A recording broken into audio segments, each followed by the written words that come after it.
Good afternoon. My name is Cam Rumman, Vice President, Commercial Financial Services at RBC. As the platform partner and long-standing supporter of the BC Achievement Foundation, RBC is thrilled to welcome you all to this year's celebration as we honor the recipients of the 2025 Community Award. Before I proceed, I'd like to acknowledge that I am situated on the traditional, ancestral, and unceded territory of the Coast Salish peoples, the Musqueam, the Squamish, and the Tsleil-Waututh. I recognize and respect their enduring connection to this land and am committed to learning from their leadership, wisdom, and contributions, past, present, and future. As many of our attendees are joining us from different locations, I encourage us all to acknowledge and reflect upon the territory on which you are situated, and take time to learn about the Indigenous peoples whose territories we call home. The BC Achievement Community Award highlights the best of BC, recognizing both emerging leaders and long-standing community champions. It ignites pride, it inspires action, and it helps build a more connected and compassionate province for future generations.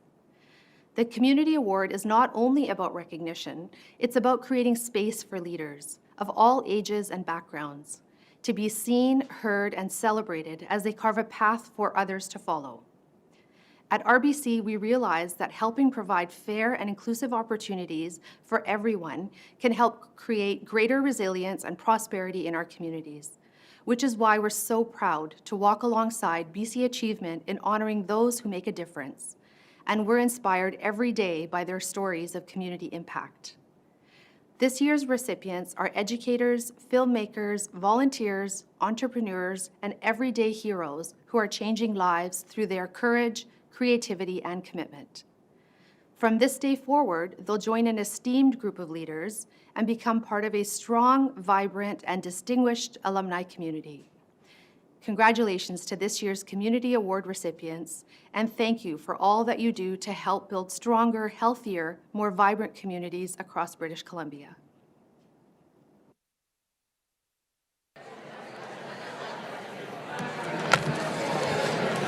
Okay.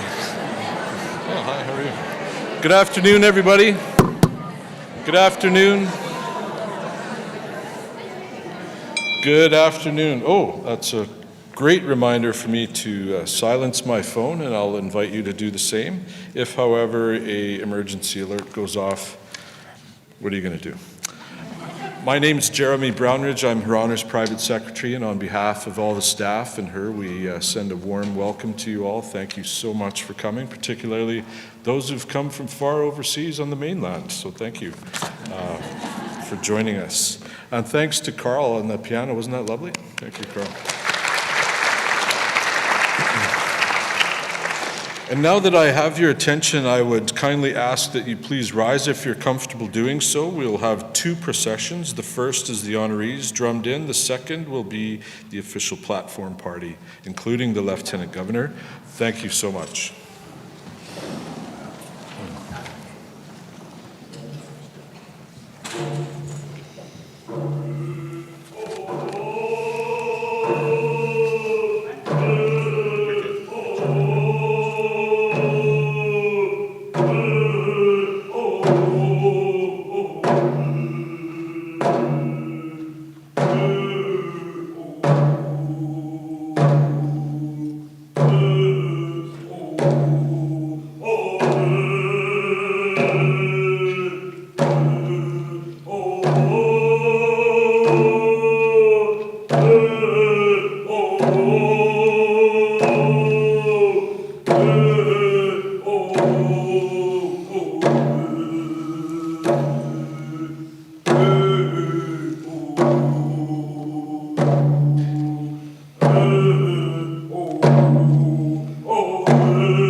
Ladies and gentlemen, please join me in thanking Her Honor's Honorary Pipe Major this afternoon, Roger McGuire.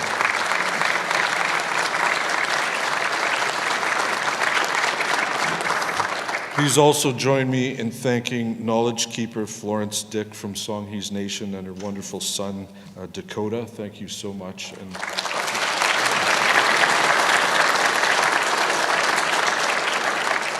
And I'm honored to call upon Florence, who will provide a welcome for us this morning. Thank you so much.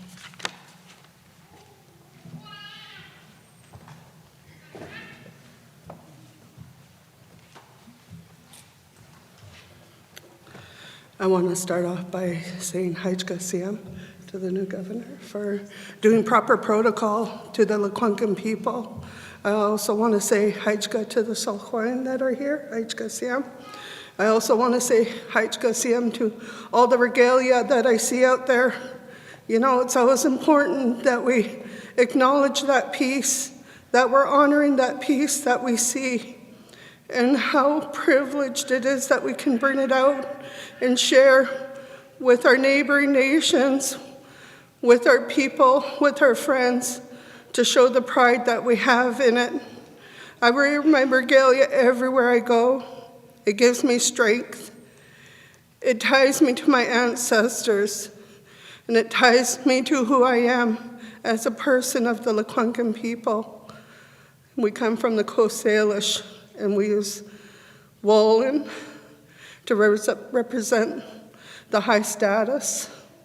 Only the chiefs would wear woolen blankets, and I wear mine on my headband.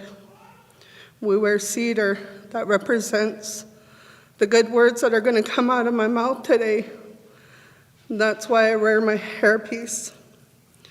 I wear my shawl. It protects my heart. It covers my heart because I'm speaking from the heart. And I just want to acknowledge all the Indigenous people that are here, all the Hmong people that come to our reserve, to our nation, to see the beautiful lands that our ancestors have kept up for us. Right now, we're in the camas bloom, and that is over 200 years old. And where you see the purple flower that is growing and is getting ready to feed us in the late summer, where we'd go out and pick it, and we'd use it as our starch for our diet. And everybody sees that purple flower, but we see strength.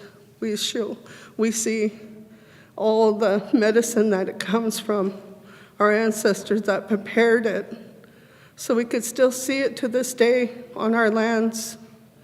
And I'm always so grateful that we get to have these ties. And that's what a true acknowledgement is bringing the proper people to come connect with their ancestors once again, to be here, to acknowledge the Hmong and the visitors to our lands. Doing it the proper protocol is so important. It just shows the event that you're doing things in the right way. And I always want to say Haijka Siam for always acknowledging me, coming every year to lay my words down. It's for my next generation to pick up those words for me when I'm no longer here. And that's why my voice and my words need to be so strong, because they're going to lie on this ground and be ready for the next generation to pick up when they're up here doing the welcome. And to the new friends that I made up island, way up north, Haijka, for learning a little bit of who we are on our lands. And I go into my language, and I'm just thanking you for coming here, thanking you for being here on our lands. And today is really special to me because I get to bring my son with me, and he's the powerful singer in our community. And I'm so grateful that I was able to bring him to his first performance here. Such a high honor to be in this building, to be on these grounds, to connect them to my ancestors, to give them that power, that strength to keep moving forward in his voice and his singing. And that's how we are as Cuomo people. We look to the next generation and we lift them up. And we keep holding them up there, keep bringing them forward with us. Hayaj Kasiyam, Asiyam na Chelacha, Asa na Amtanat, Hayaj Kagwans na Tejal Hela, Etutlanata, Hayaj Kasiyam Gwans na Tejal Tianak. To my friends, I want to thank you for being here. I want to thank you for coming to our lands of the Lekwungen people. Hayaj Kasiyam.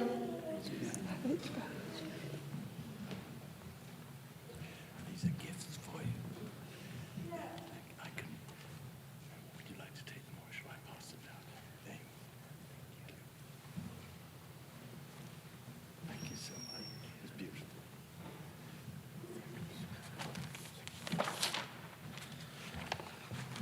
Thank you so much for those wonderful words of welcome, and thank you for bringing your son today. What a strong and powerful voice. Thank you for sharing that first experience with us. Thank you. Thank you. Please be seated. I am now delighted to call upon Her Honor to provide her remarks this afternoon. Your Honor.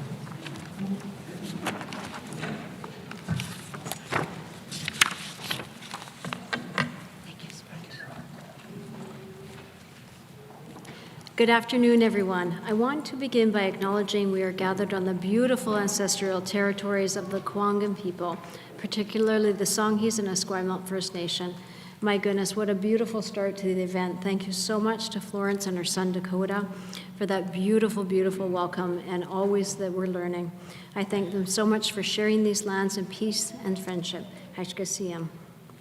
As Lieutenant Governor, I have the privilege and profound responsibility of representing His Majesty King Charles III, the King of Canada.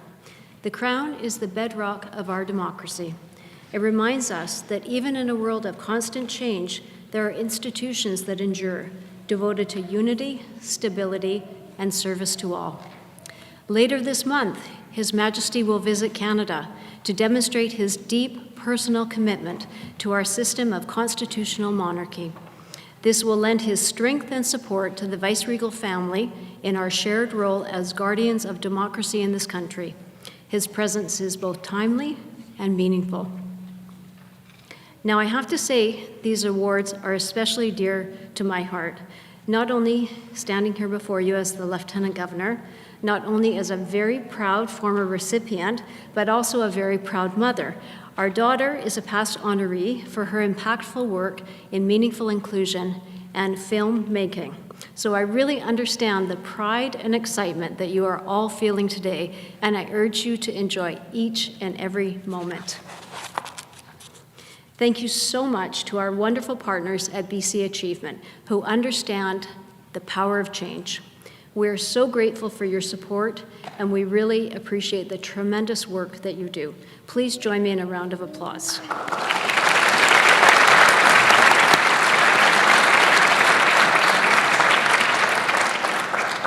Congratulations to this year's 22 awardees who we celebrate today.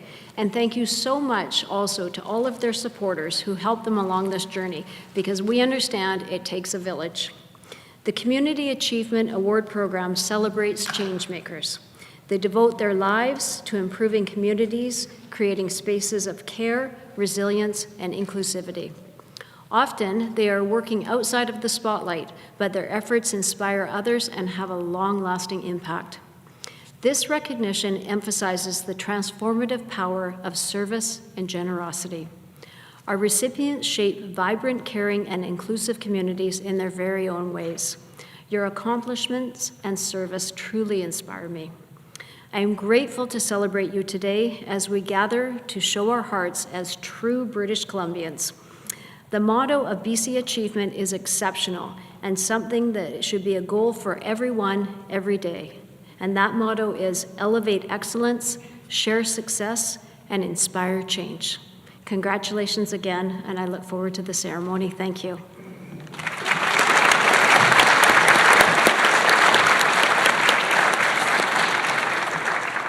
Thank you so very much, Your Honor. And a quick hello to those following at home or wherever you may be. This is live streamed, so that's great. So lots of people there. I'm now very pleased to turn the proceedings over to probably the best director of ceremonies in BC or Canada, Christopher Gaze.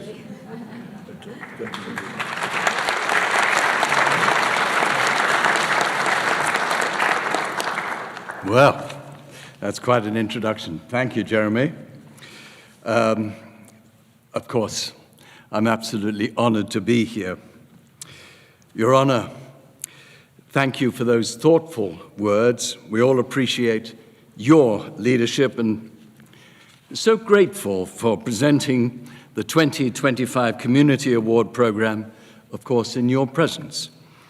And on behalf of our board chair, Walter Paler, who's unable to join us today, regretfully, BC Achievement offers its congratulations to you as British Columbia's 31st Lieutenant Governor, and we're delighted to be continuing the tradition of presenting the Community Award in Government House, the ceremonial home of all British Columbians. Thank you, Your Honor.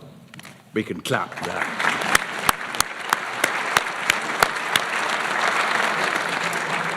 There's something wonderful about this ceremony. We're in this beautiful place. Lieutenant Governor, Her Honor, is here. It's formal, but there's an ease to it. There's a beauty to it. And so just enjoy it. If you want to clap, you should clap and clap loudly. Cheer if you want. And I should finally finish, and you just mentioned it, I think, is especially meaningful today as you, His Honor, and your daughter, Connie, are all part of the Community Award Program alumni, so we should cheer at that one.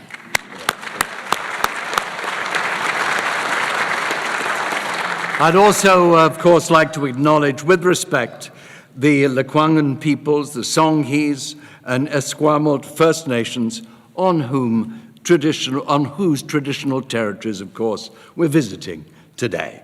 The BC Achievement Foundation is the presenting organization of the Community Award Program. As an independent, not-for-profit organization, we're so grateful for our funders who support and allow us to celebrate the spirit of excellence in our province. And I'd like to take a moment to thank BC Achievement's inaugural platform partner, RBC, whose generous support of this award program allows us to sustain and expand this program, joining us in telling the stories of amazing British Columbians, and in doing so, we're building stronger and more engaged communities throughout the province. Special welcome to RBC VP Cam Rahman, who is here along with some of her team members celebrating the 2025 awardees with us today. Cam, where are you? There you are. RBC, Cam Rahman, thank you. Thanks for your support. It means so much. In addition to the Community Award, our foundation delivers 4 other programs: the Sam Carter Applied Art and Design Award, the Polygon Award in First Nations Art, the Indigenous Business Award, and in partnership with the Office of the Lieutenant Governor, the BC Reconciliation Award. 2025 marks the 22nd anniversary of the Foundation's launch and this Community Award program. But what does that mean in the context of today's ceremony? It's a testament to the best of BC. The program has told the inspired stories of over 680 British Columbians who've carved a path forward through their community achievement which requires strength, courage, and skill. A warm welcome to the many civic and provincial leaders that are here today. Thank you for joining us to honor the Community Award recipients who do so much to lift up your communities. And to the nominators, the friends, the colleagues, families, past recipients of the program, all of whom have traveled to Government House to witness the importance of achievement and to celebrate the awardees. Welcome. Many of you have made possible the accomplishments of the recipients we're honoring here this afternoon. Thank you. And now the reason why we're here, the 2025 Community Award presentation. I'd like to express the board's appreciation for the outstanding work of the Community Award Selection Committee, the 2025 jury panel. They were given difficult, yet I believe rewarding task of reviewing the many nominations of outstanding British Columbians. Thank you for your commitment and effort in a demanding selection process. And please stand as you're introduced. But may I ask, please hold your applause until they're all acknowledged. Mayor Susan Hewitt of Caslow, Mayor Sarah Story of Fraser Lake, and program alumni Upkar Tatley of Surrey.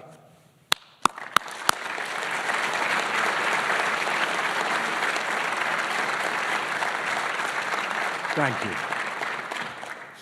Two other selection committee members and program alumni, Mika Morgan of Ashcroft and Herman Ho of Vancouver, they were unable to join us today, but they send their congratulations to the 2025 recipients. And a brief word about today's awardees and a warm welcome to all of you. Now, each of you has made unique contributions to your communities, either as volunteer or through your daily work. And for many of you, that means both. Your dedication and service to others is remarkable, as you give your time, your energy, to make our communities more caring, more dynamic, and unique. The models of practice each of you has built and instilled in your immediate community are being expanded. They're replicated, they're grown because of your leadership. You inspire by example. The award program is memorable and significant because of you.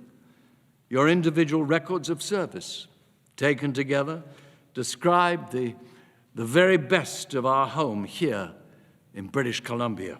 You and your family should be proud of the work you've done. Certainly, BC Achievement is grateful to recognize you and inspire others to follow in your footsteps.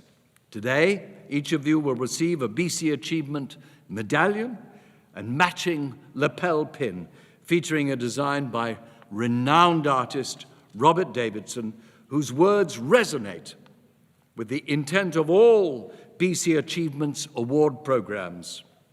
This is it: cultural hero, spirited, undaunted, fearless, bold, raising our awareness to a higher understanding. So let's begin.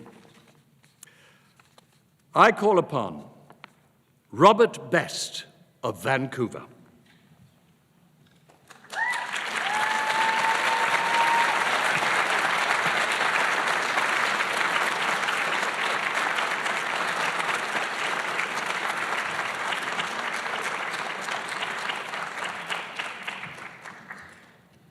You're driving safely, Robert. Well done.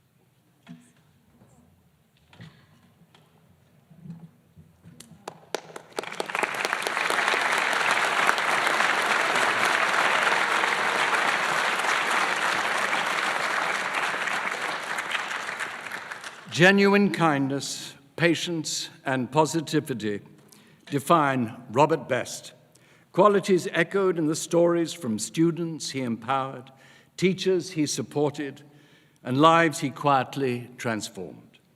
From his early work as a child and youth care worker to fostering a teen with exceptional needs to supporting students from kindergarten through grade 12, Robert's path was always about creating safe, meaningful spaces for youth.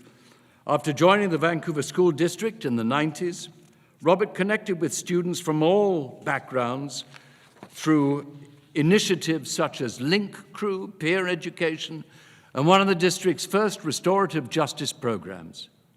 He founded the Oasis Club, a lunchtime haven for vulnerable youth, and he developed the Grade 7 toolkit to ease the transition into high school. Known as Mr. Best, could there be a better last name? Robert inspired a multiple sclerosis walk fundraising team aptly called the Best Friends, a fitting tribute to someone who makes others believe in their best selves. Beloved for his gentle wisdom and the joy he brought through puppets like Harold the Monster, Robert has a rare gift for helping students understand their feelings, believe in their own worth while caring about each other. Although multiple sclerosis brought his career to an early close, the love and strength he shares continues to ripple outward, quietly, powerfully, and enduringly. Your Honor, I present Robert Best.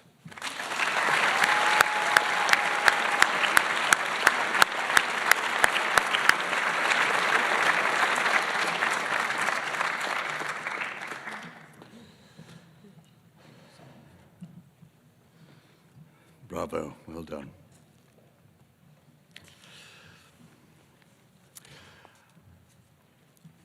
I call upon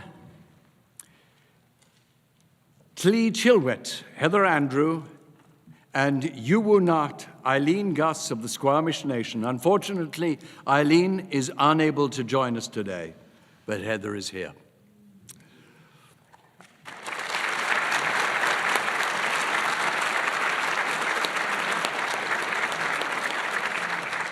Okay. Would you want to take the photograph, or shall I? I think you should do the citation first, and then we'll take it. Okay. Grounded in a shared commitment to healing, Heather and Eileen have led transformative health and wellness services for the Squamish Nation for over 25 years. As leaders in mental health, harm reduction, and addiction recovery, they've developed culturally rooted care pathways that honor Indigenous knowledge and lived experience. Heather, a senior addictions counselor, integrates ceremony and cultural values into harm reduction and recovery supports using innovative tools like the Taaskwawalten app and the Treatment Navigator project. Eileen, a mental health intake coordinator, advances Indigenous-led digital health solutions to ensure timely, culturally safe care. Rooted in professional training and cultural practice, they've led the nation's frontline response to the opioid crisis, blending traditional teachings with clinical expertise. Their trusted partnership fosters life-saving programs, inspires Indigenous health leadership, and builds a foundation for lasting wellness. Your Honor, I present Heather Andrew.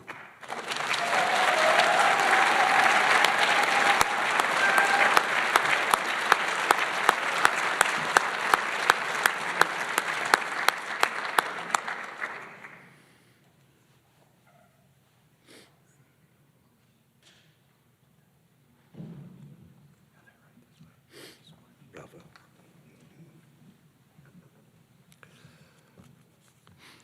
I call upon Barbara Attic of Salmon Arm.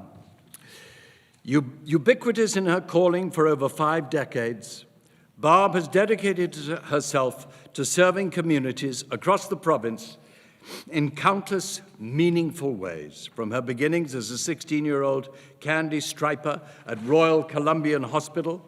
Her leadership journey has touched organizations such as Brownies, Girl Guides, Pathfinders, and the BC Lions, to name a few. No matter where she lived, Barb's instinct is always to give back to her community. Her generous efforts have supported causes like the Mother's March of Dimes, the BC Cancer Agency's Driver Program, and numerous community fundraisers. In times of crisis, Barb has stepped up as Emergency Support Services Logistics Chief and the Director, whilst also championing local projects like the Shuswap Hospice and Fire Protection Initiatives. Barb is a true civic champion, never waiting to be asked, always ready to serve. She shows us what it means to lead with heart and humanity. Her legacy inspires us to follow in her footsteps and uplift the communities that we call home. Your Honor, I present Barbara Attig.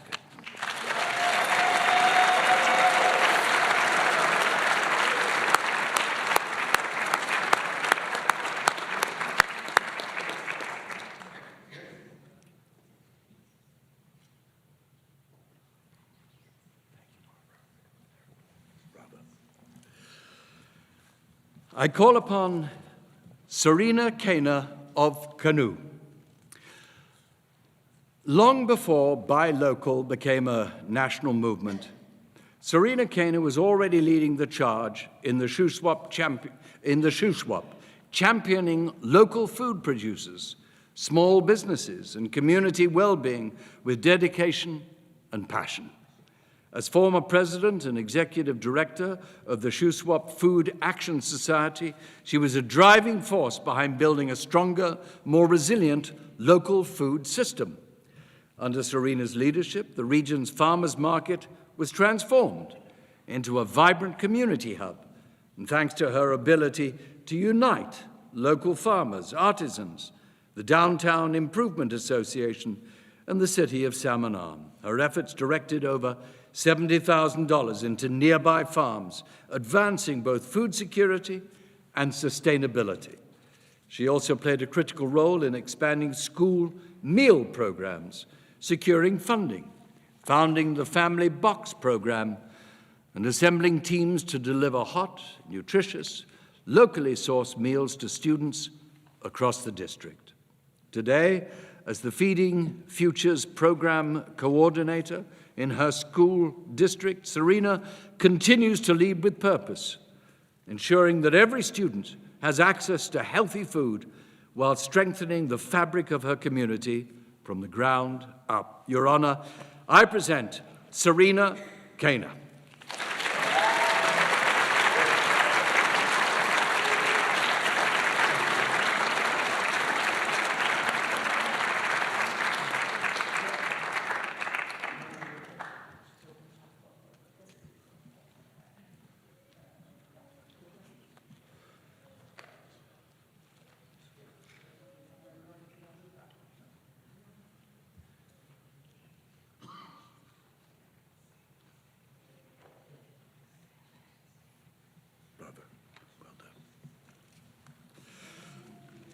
I call upon Josephine Chauhan and Amit Singh, who is well, you can clap if you like.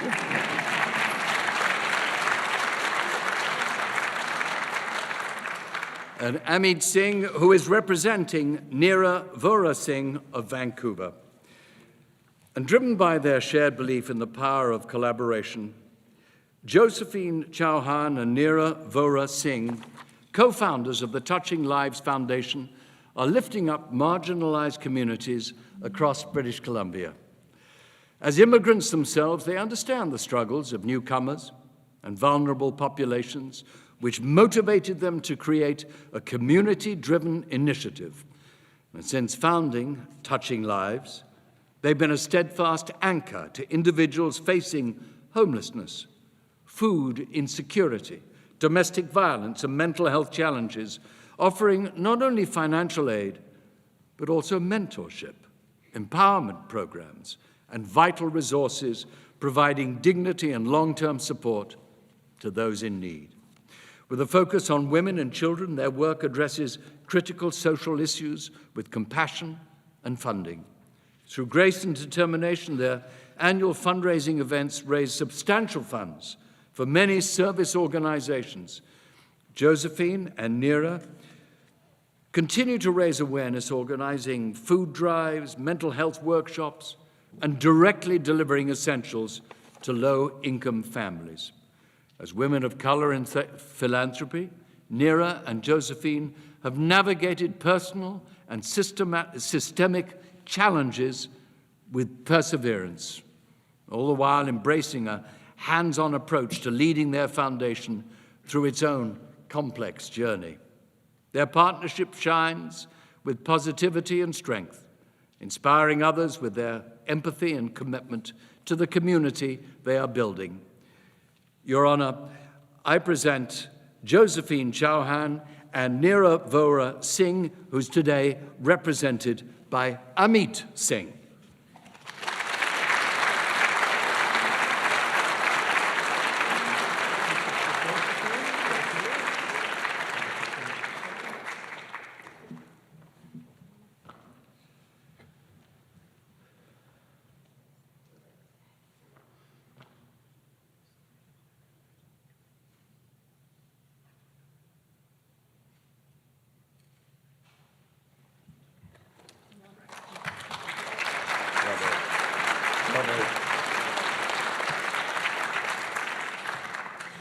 I call upon Floyd Hill of Vancouver.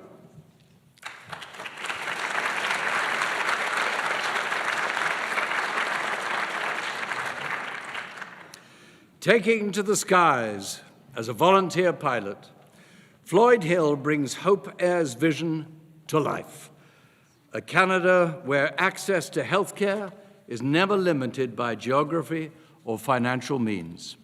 Since 2016, he's flown over 60 missions, each one representing a life touched and a health outcome improved. Floyd's impact is especially profound in rural BC, where long, costly journeys often stand between patients and the care that they need.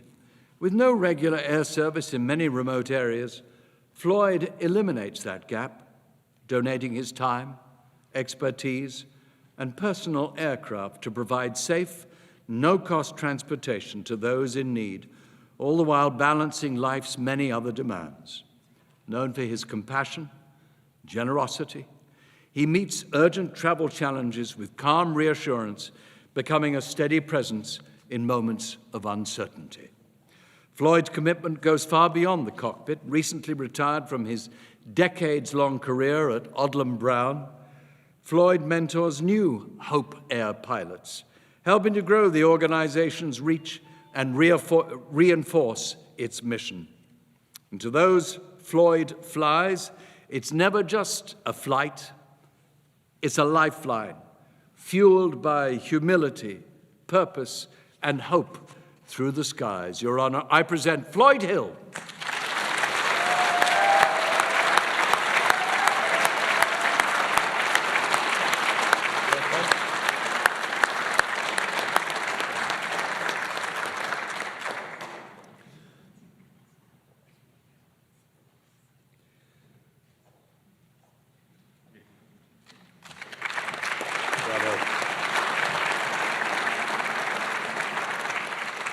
I call upon Valerie Jerome of Vancouver.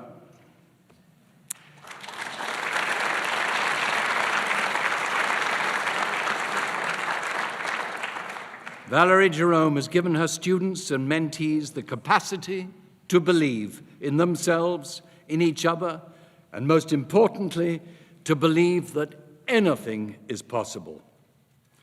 Valerie's work embraces racial justice education, environmental advocacy, and athletic excellence.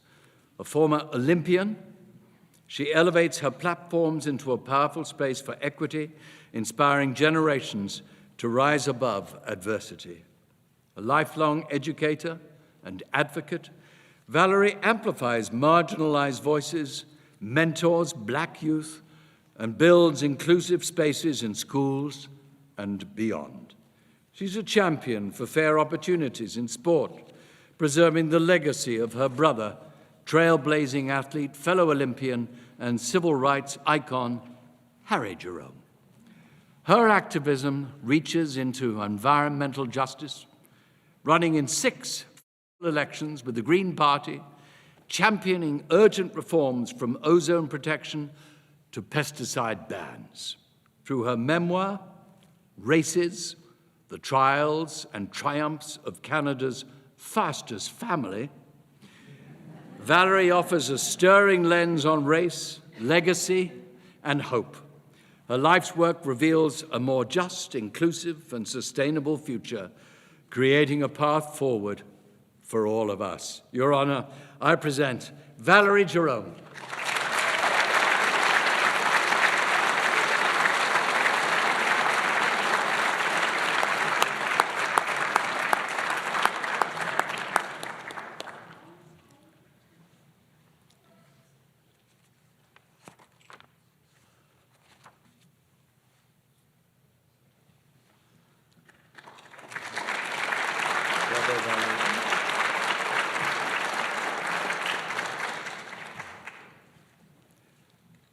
I call upon Chantel Krish of Vancouver.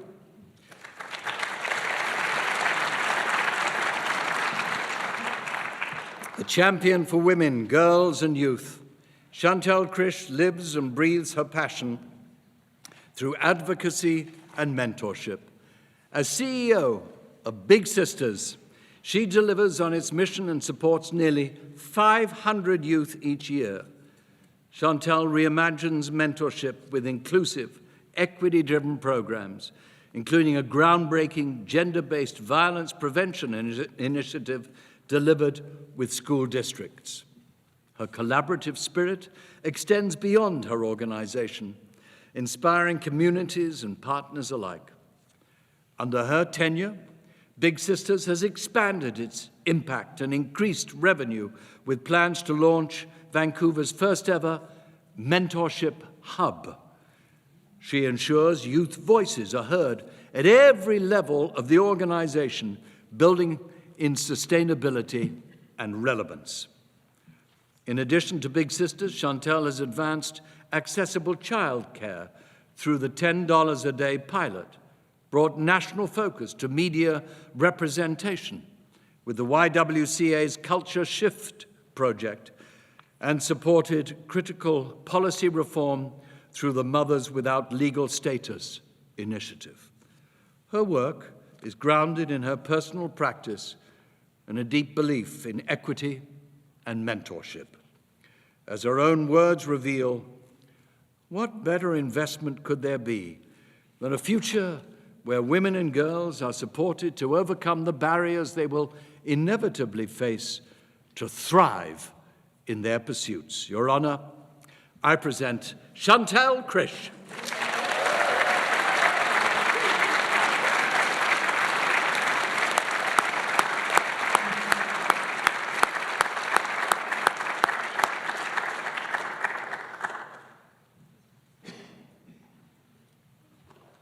Bravo.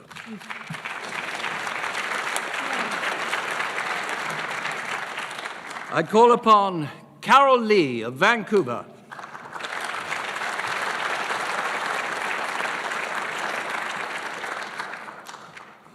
Inspired by the legacy of her parents, Bob and Lily, Carol Lee has forged her own remarkable path as a champion of Vancouver's historic Chinatown and the downtown East Side.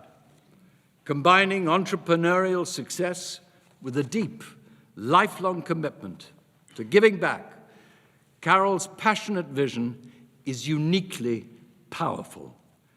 As co-founder and chair of the Vancouver Chinatown Foundation, Carol leads initiatives in affordable housing, cultural preservation, and community building, including the opening of Bob and Michael's Place and the creation of the Chinatown Storytelling Center. Her dedication is rooted in long-standing family ties and a profound sense of place. This is the story of all the people that came, Carol tells us. Chinatown is the physical legacy of that struggle and triumph. Carol has also contributed generously to her alma mater, serving on the UBC SORDA Faculty Advisory Board and the Powerhouse Project Committee, while helping establish the Robert H. Lee Alumni Center. With her office located just above her grandfather's former store, Carol lives her values daily. Her visionary leadership, her generosity, and sense of responsibility all contribute to a thriving future of hope and potential for her city and its communities. Your Honor, I present Carol Lee.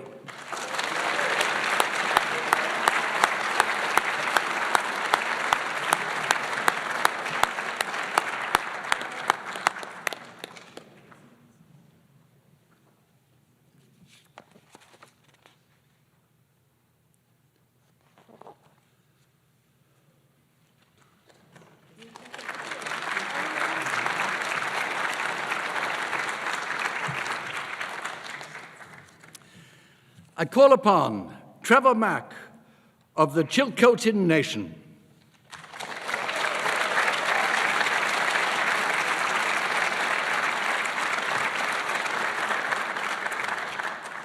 Portraits from a Fire, Trevor Mack's acclaimed debut feature illuminates the lived experiences of Indigenous youth, offering a personal yet universal story of strength.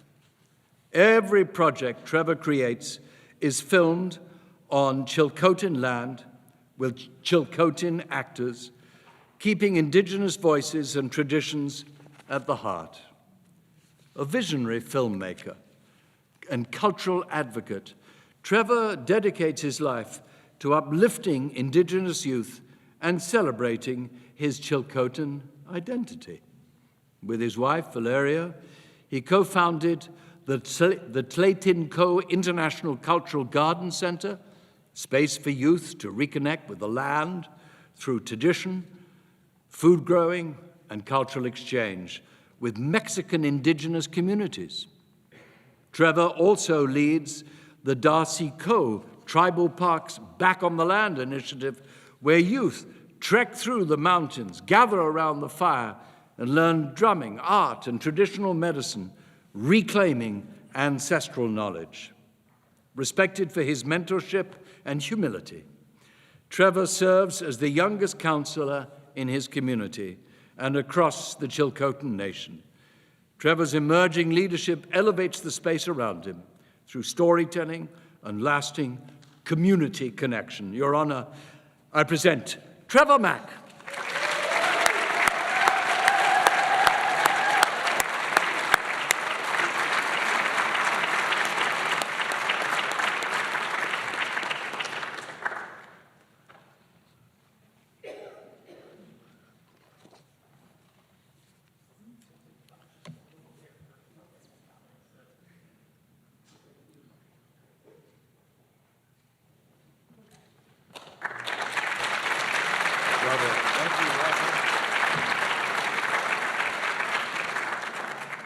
I call upon Glenn McCall of Zabalos.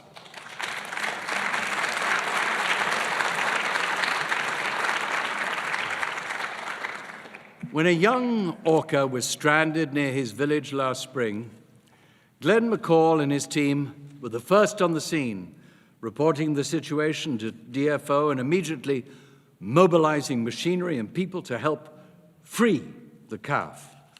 All this while grieving the loss of the mother orca who'd been beached on the shores of the inlet. The scene is emblematic of Glenn's generous and constant community leadership to his town and its surrounding region. His actions lift the spirits of those around him. He's the first to step in, always with a kind heart and a great sense of purpose and humor. During a 7-day power outage in January of 2022, Glenn provided extra road cleanup and donated diesel for the emergency generator, keeping the vital community services running.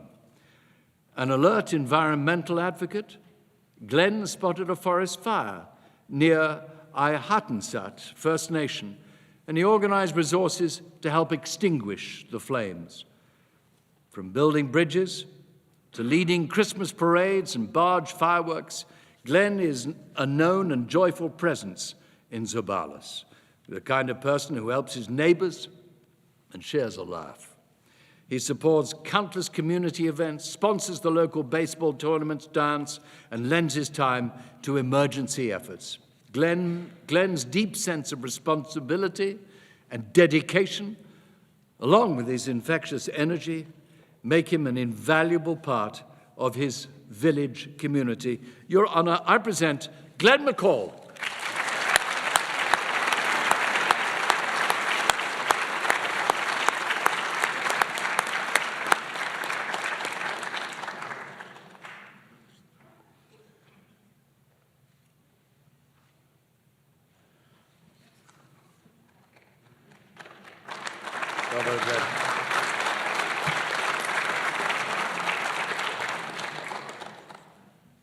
I call upon Winona North Pagan of Vancouver.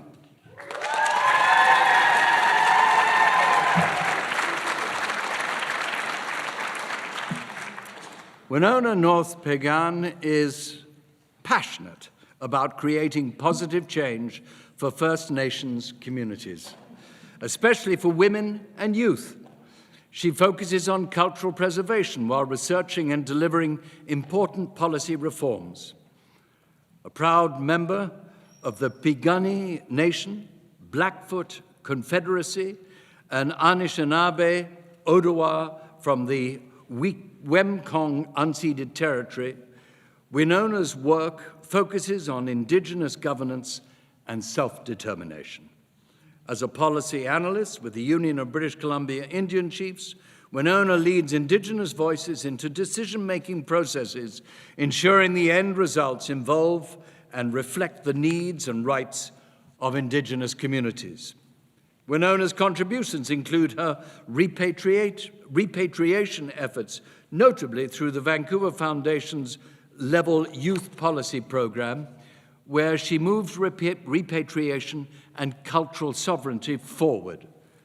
Her advocacy for legislative changes aligned with the United Nations Declaration on the Rights of Indigenous Peoples underline her commitment to justice and the protection of Indigenous cultural heritage. An empowering force for Indigenous youth, Winona's emerging leadership prepares the next generations, including hers, with tools to advance Indigenous rights. She leads by example, welcoming others into her circle to drive policy change rooted in community-led solutions, proving that lasting transformation happens together. Your Honor, I present Winona North Pagan.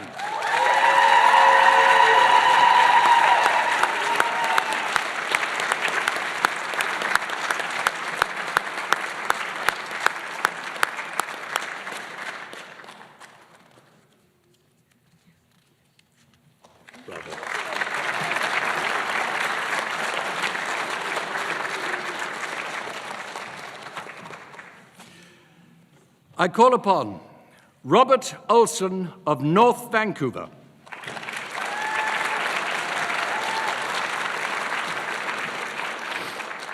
Celebrating an impressive 25 years of teaching, Robert Olson's career is punctuated by his compassionate commitment to community service in every aspect of his work.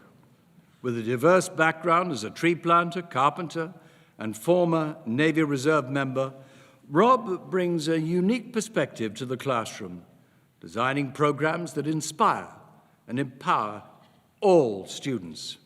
He was instrumental in creating the North Vancouver School District's high school engineering courses with a strong focus on gender equity, motivating many students to pursue engineering at top universities. Rob introduced a community and global initiatives program to his classroom, where students serve monthly dinners for food insecure community members and help build infrastructure in the Dominican Republic and in Mexico, efforts that cultivate empathy and global awareness. He founded the Robotics Academy and actively volunteers with the Boys Club Network, mentoring at-risk youth. Rob's advocacy for education and community engagement transforms those he leads, instilling in them kindness, leadership, and the importance of global citizenship. Your Honor, I present Robert Olson.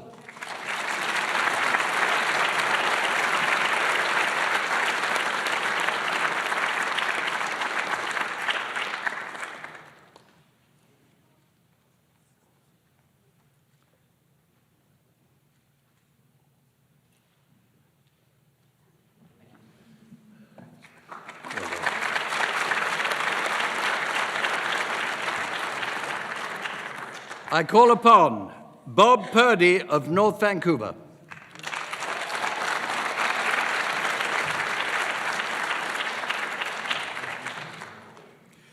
Recognized for his ability to create collaborative working teams, Bob Purdy infuses regional conservation efforts with positive action and sets a world-class example for voluntary, large-scale environmental stewardship.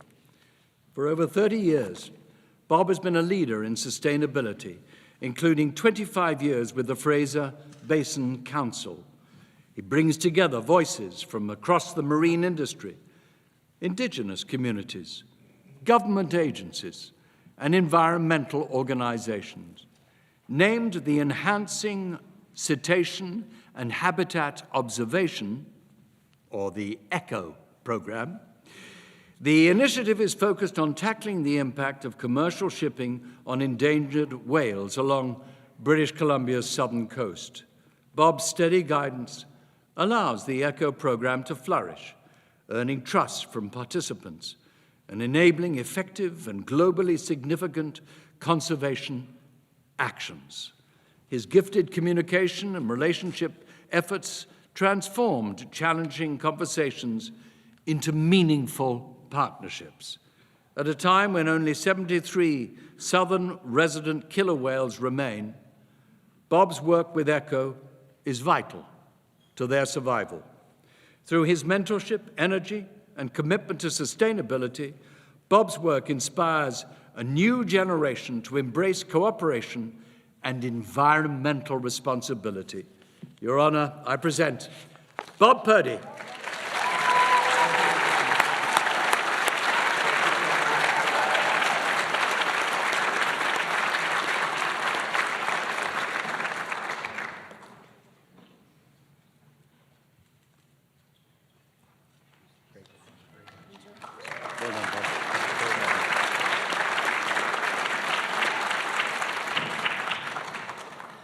I call upon Deborah Rogers of Campbell River.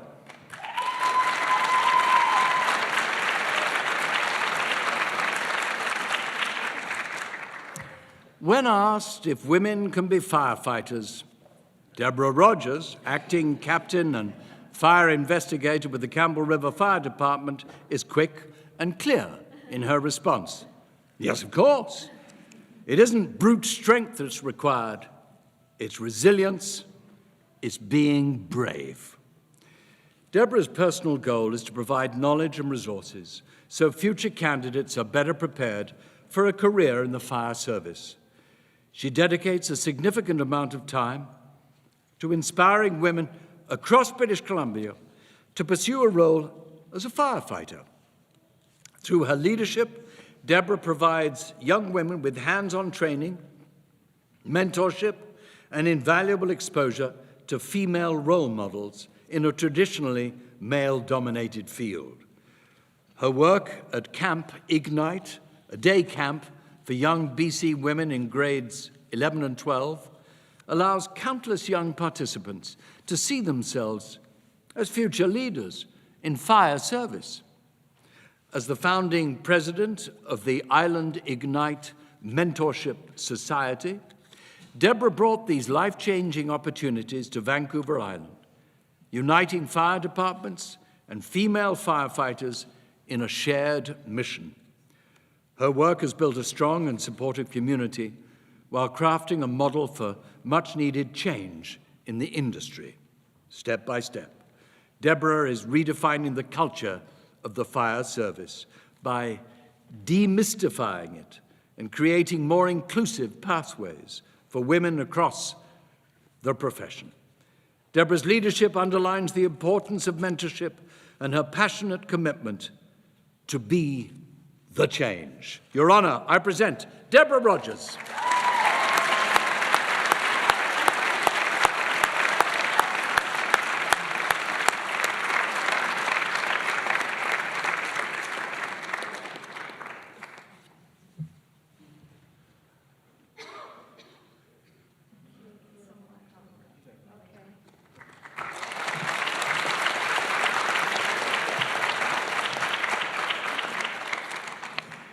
I call upon Susan Scott Gabe of Duncan.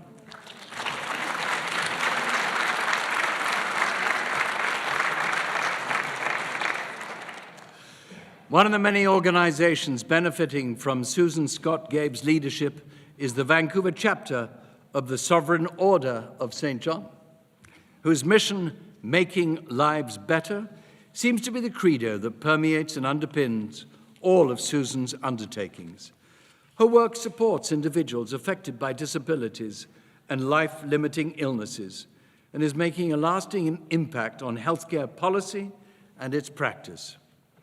As Vice Chair of the City of Vancouver's Older Persons and Elders Advisory Committee, Susan led a comprehensive national review of best practices in seniors community care. On the national stage, Susan serves on the board of Vision Loss Rehabilitation Canada, where her advocacy has helped drive significant progress for those living with sight impairment. Most recently, Susan has helped advance palliative care for individuals with neurodevelopmental disabilities through the Compassionate Palliative Care Initiative. Her strategic efforts led to the development of a white paper now guiding policy conversations around this often overlooked area of care. Through her thoughtful leadership and collaborative spirit, Susan elevates standards of care across systems and communities, and in doing so, she is indeed making lives better. Your Honor, I present Susan Scott Gabe.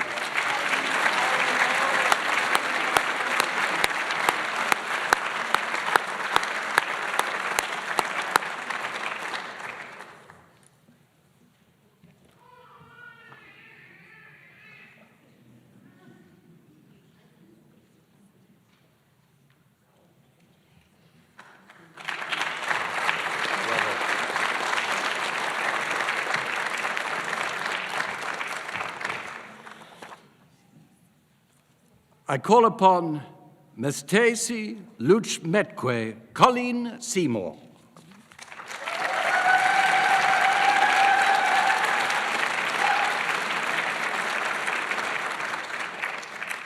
A teacher, a spiritual helper, a knowledge holder, Colleen Seymour uplifts Indigenous education, health, and reconciliation. Dedicated to the reclamation of traditional knowledge, Colleen guides numerous healing ceremonies, land-based wellness initiatives, and cultural teachings across generations. From newborns to elders, she's nurturing belonging and cultural revitalization in her community and in others. Colleen's leadership is grounded in love for the people, the land, and Sek Wep Emshin, the language that she is reclaiming. As one of the founding members of the BC Indigenous Health Nursing Research Chair Program and the Rainbow Healing Society, Colleen champions self-determination and cultural resurgence. She sits on advisory bodies, including the Sewepemc Child and Family Services Agency and the Research Chair's Grandmothers Council. Known for always sharing her wisdom, Colleen offers immersive learning experiences grounded in Indigenous ways of knowing, doing, and being. Your Honor, I present Colleen Seymour.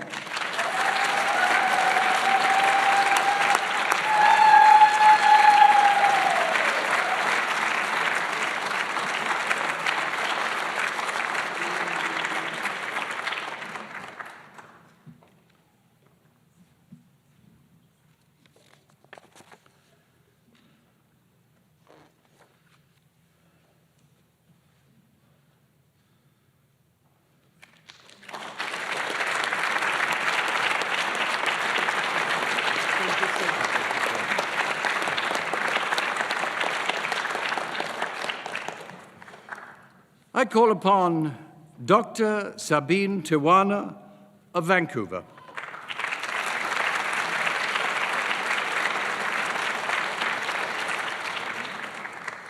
Dr. Sabine Tiwana's dedication to education and inclusion, both personally and through her work at UBC's Faculty of Dentistry, promotes a more unified and equitable approach to healthcare.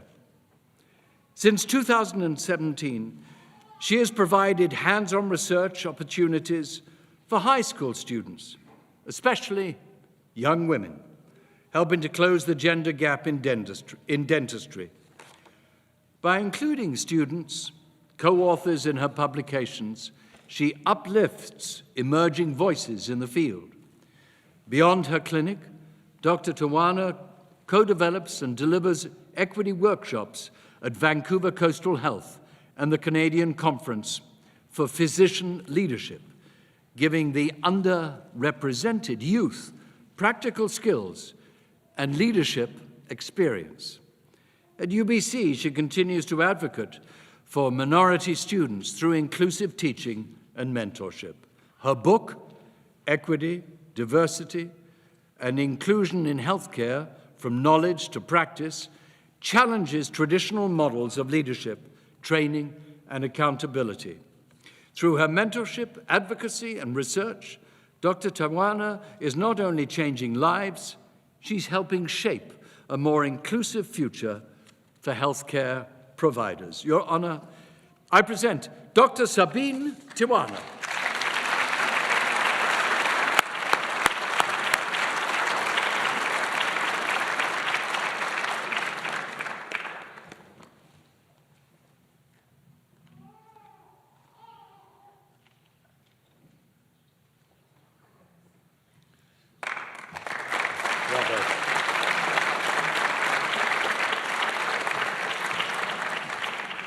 I call upon Amarjeet Singh Vabhana of Surrey.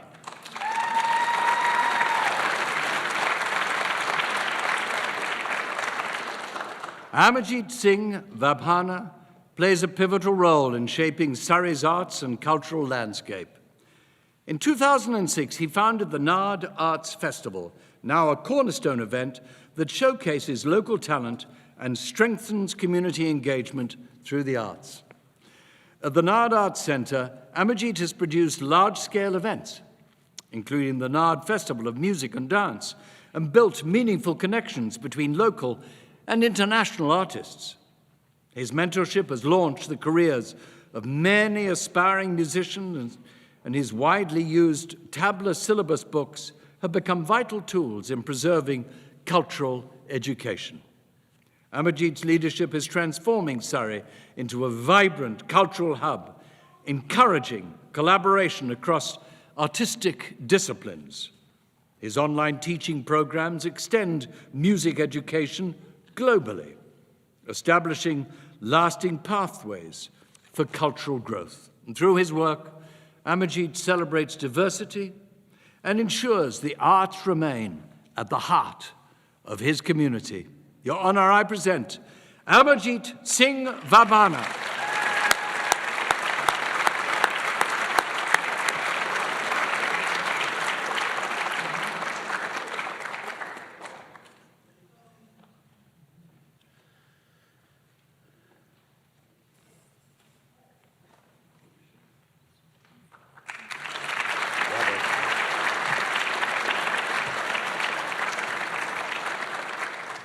I call upon Rick Valentine of Argenta.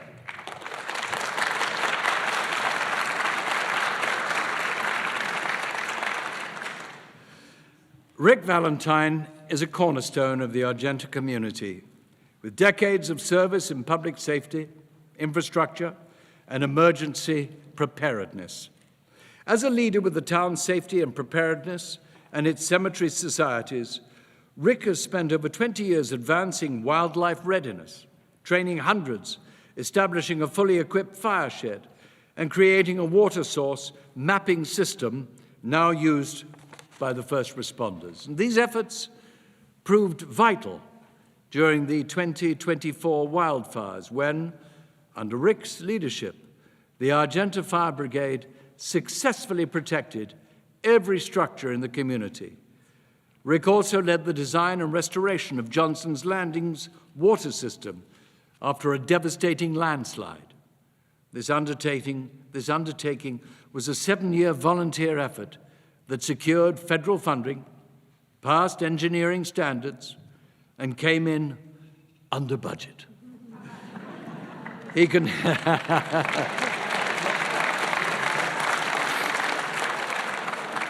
Everyone loves under budget. He continues to maintain this essential system for residents. And beyond Argenta, Rick has volunteered on water and construction projects in Nicaragua, Guatemala, and Haiti. His leadership, generosity, and technical skill have fortified his own community and become a model of rural resilience across the region. Your Honor, I present Rick Valentine.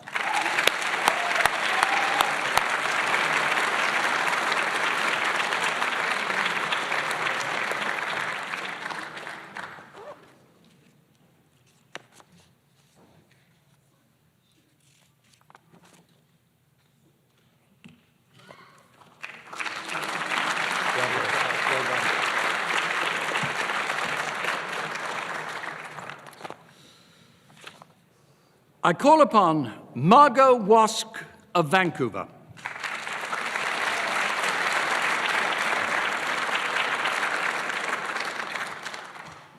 An advocate, artist, designer, and entrepreneur, Margot Wask champions disability justice and neurodivergent inclusion. As president of BC People First, they elevate disabled voices and push for meaningful change across the province, breaking down barriers and fostering pride through creativity, advocacy, and education. Through their business, Retrophiliac, Margot designs bold communication tools by and for disabled LGBTQ1A2+ and neurodivergent communities, empowering self-expression, reducing stigma, and building connection. They also founded the We Belong Market to showcase disabled and neurodivergent entrepreneurs, and were featured on AMI's Our Community episode for their advocacy and business leadership. Margot's influence extends nationally, from speaking at the Disability Without Poverty rally on Parliament Hill to collaborating with People First of Canada, McMaster University, and Curico on accessibility and education. Margot's artwork, featured in York University's Mental Health Literacy Guide for Autism, to which they also contributed, reflects a deep commitment to advocacy through creativity. Several of their products are available in the Museum of Vancouver, a testament to their impact.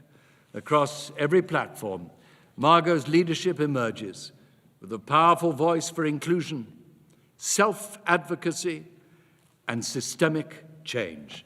Your Honor, I present Margot Wask.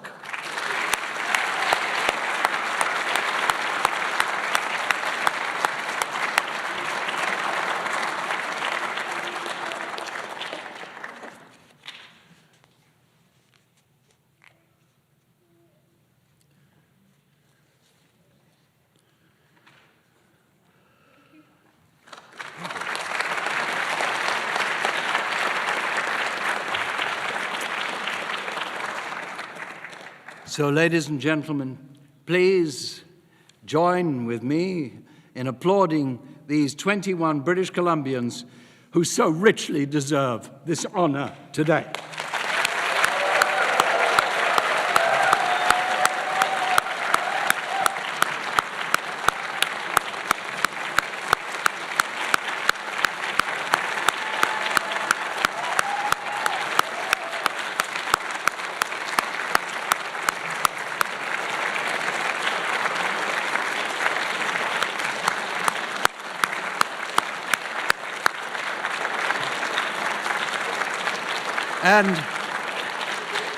And awardees, you please now stand up together and turn and face the audience and wave and acknowledge their support of your accomplishments. You've earned it.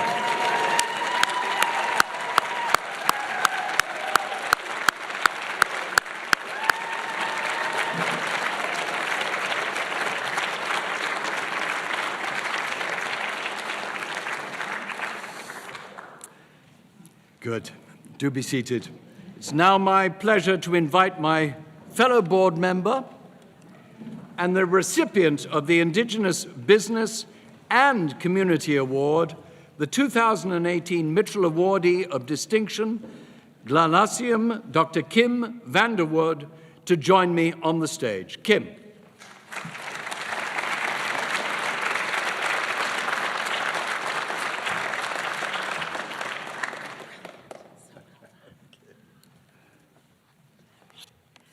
Thank you, Christopher. And congratulations, heartfelt congratulations to each and every one of you. It's a privilege for me to be here at Government House with all of you today and celebrate your achievements. I mean, I'm probably not the only one who needed a Kleenex today. Gaelic Hasla, Nugwam Glalasiam, Nugwam Numgis Bakwam. I'm a member of the Numgis Nation and so honored to be here on these beautiful territories today. Today is going to be a core memory for all of you. I was here in 2018 as a recipient as well, and all the emotions, nervous, inspired, am I worthy, daunted, humbled, and the reality is your people see you. They see your late nights, your advocacy, your commitment, your tenacity. Your work matters in shaping the well-being and futures. As a past program alumna, I encourage you to wear your lapel pin and continue to inspire change. This commemorative piece honors your achievements and the spirit, imagination, dedication, and outstanding contributions of British Columbians to their community. And Gila Casla, thank you, Your Honor, and a proud alumna as well of the Community Award Program for your efforts to celebrate, inspire, and connect citizens of this great province. We were talking about this in the room earlier. During your inaugural address as Lieutenant Governor in January this year, you shared 3 core values that deeply guide you: the power of compassion, the call to service, and the perseverance to create a better world. I can't think of a better representation of British Columbians who share your values and actively live them. And now it's time to hear from the recipients. Please join me in welcoming Valerie Jerome to the podium to say a few words on behalf of the 2025 awardees.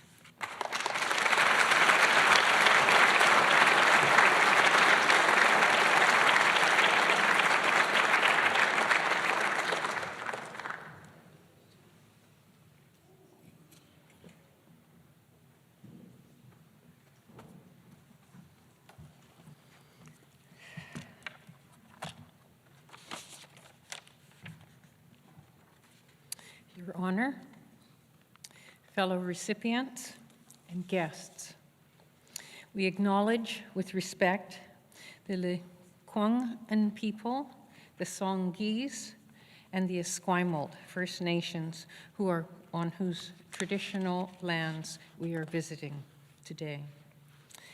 Thank you, Kim, there you are, for your introduction.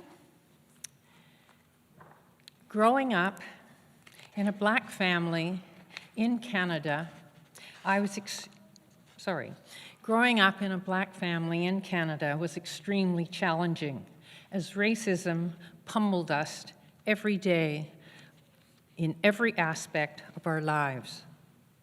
From unending attempts to block our residency in neighborhoods, from stonings to keep us from attending school, from the everyday humiliations of racial epithets, and from the systemic racism within this country's institutions. And because I endured and made a moderate success of my life, I am often told that I had great resilience. But considering all the facts, I have a different perception of how I managed to become a teacher, an athlete, a parent, and an advocate for others. My way forward in life was made possible by the likes of the people you are honoring here today. Kind-hearted, generous, loving individuals who gave their time, their energy, and enormous compassion to give me a chance to develop my abilities, to grow and to achieve my goals against all odds. My teachers who gave extra time to teams after school, to my track coach who never earned a penny for the thousands of hours he invested to make me an Olympian, to my Girl Guide leader, to the foster families who made sure I attended school and university, and countless others at every step of my path who engaged me and supported me. It takes a village to raise a child. It was not my alleged resilience. It was the compassionate ones, the village. It was my fellow honorees who are gathered here today. These honorees are giving not just to the individuals who so directly benefit from their compassion and hard work, but they are giving to our country. They are making Canada a better place as we pull others up from unfortunate situations. We make Canada better when we reach beyond ourselves. My heartiest congratulations to my fellow honorees, and my gratitude to the nominators and to the BC Achievement Foundation. Thank you.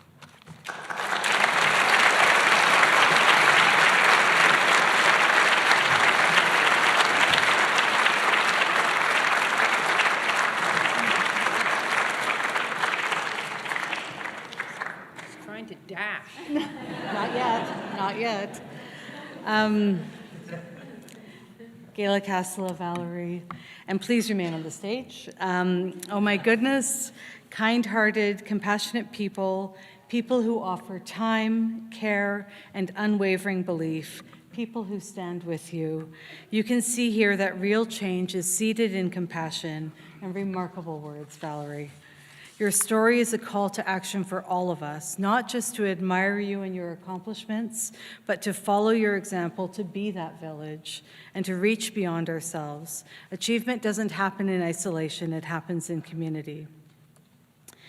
Instituted in 2017 and named in honor of the late Keith Mitchell, BC Achievement's founding chair and guiding light for 13 years, the Mitchell Award designation recognizes an individual who, through his or her work and volunteer activities, has demonstrated a unique and selfless leadership style that empowers others to engage and lead.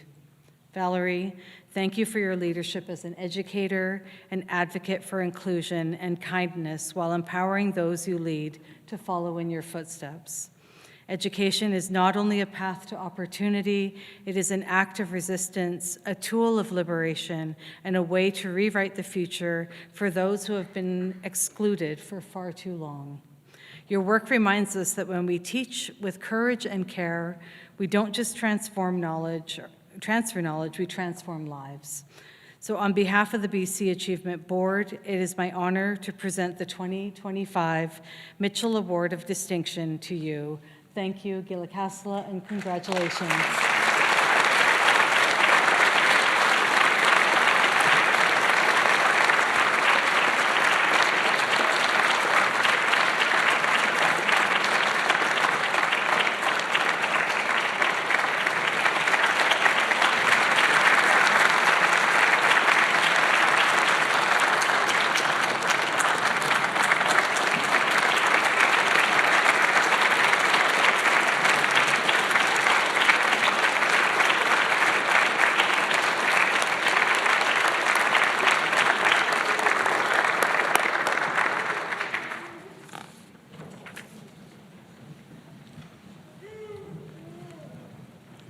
Bravo, Valerie Jerome, and thank you, Kim.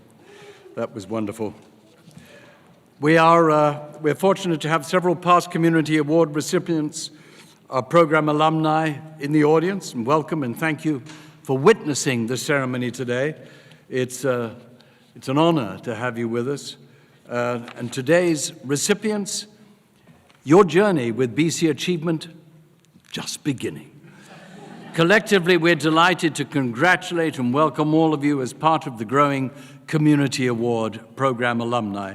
And to everyone who witnessed today's celebration, thank you to each and every one of you for joining us and celebrating the community awardees. I challenge the room to identify the heroes from your communities and recognize Remarkable for the 2026 award program. If you know of candidates who'd be ideal for BC Achievement's other award programs, please consider nominating them today. We have year-round open nominations to allow greater accessibility to the process. And thank you to everyone for creating magic with us today. And together, we will tell the stories of what makes our province and its communities achieve excellence, and in doing so, inspire change.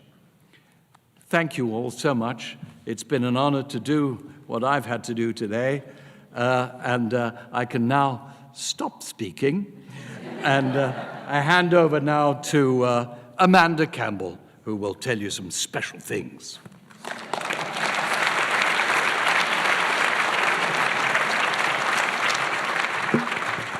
I think I would be in great company when I say we could all listen to you speak all day, Mr. Christopher Gaze.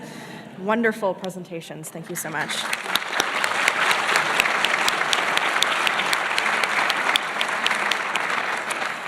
On behalf of the Government House team, I also want to extend a thank you to BC Achievement and their team for their work today in bringing this incredible group of recipients together here in the ceremonial home of British Columbians. I have only a few quick remarks to close our ceremony today, which most importantly include everybody getting some food. So recipients, when you get up from your seats, if you wouldn't mind, please leaving your medallion and your certificate on your chair, and the amazing BC Achievement team will make sure those are collected for you to retrieve at registration as you depart. And as well, I know you're all very hungry, but the recipients are please welcome to join us in the lobby for a foyer photo before everything gets going. So if you are a recipient, we'd ask that you please follow the procession into the lobby as soon as we conclude. I'd like to ask for a final round of applause for the recipients today from everyone here in the room.